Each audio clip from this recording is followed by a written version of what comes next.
पाकपतन से ज़ीशान मकसूद की खबर शामिल करते हैं, जहां डीपीओ पाकपतन साहबजादा बिलाल उमर की सरबराही में बदनाम ज़माना मंशियात फरोश गिरफ्तार, मुकदमा दर्ज।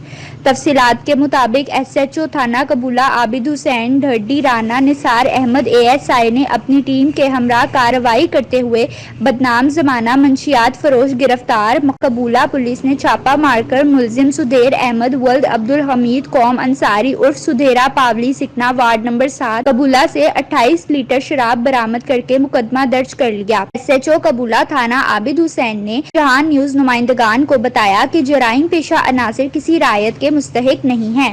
दूसरी जानिब आरिफवाला में लॉकडाउन और मुस्लिम कमर्शियल बैंक का वापडा सारिफीन से नारवा सलूक जारी है। वापडा सब डिवीजन ऑफिस कमीर के सारिफीन हसूल कनेक्शन के लिए डिमांड नोटिस जमा करवाने के लिए मुस्लिम कमर्शियल बैंक मुकर्रर होने से वापडा सारिफीन परेशान हैं। वापडा हुकाम वापडा सारिफीन को रकूम मुस्लिम कमर्शियल बैंक में जमा करवाने के लिए हिदायत जारी कर रहे हैं, जबकि बैंक में तैनात अमला वापडा सारिफीन को जलील ख्वार करने के लिए मसरूफ अमल है। पहले तो गरीब लोग सख्त गर्मी में बाहर खड़े रहते थे, अपनी बारी का इंतजार करते हैं और गरीब की जब बारी आती है तो बैंक का अमला ये कहकर इनको वापस भिजवा देता है कि हमारे पास स्टाफ महदूद है, अब वापस चले जाएं। और दूसरी तरफ सिफारिशी लोगों का काम 1 मिनट में हो जाता है। वापडा हुकाम जारी हिदायत पर नजरसानी करे और आला हुकाम से मामले का नोटिस लेते हुए इस मामले पर कानूनी हल निकालें ताकि गरीब अवाम मुश्किल से बच सके।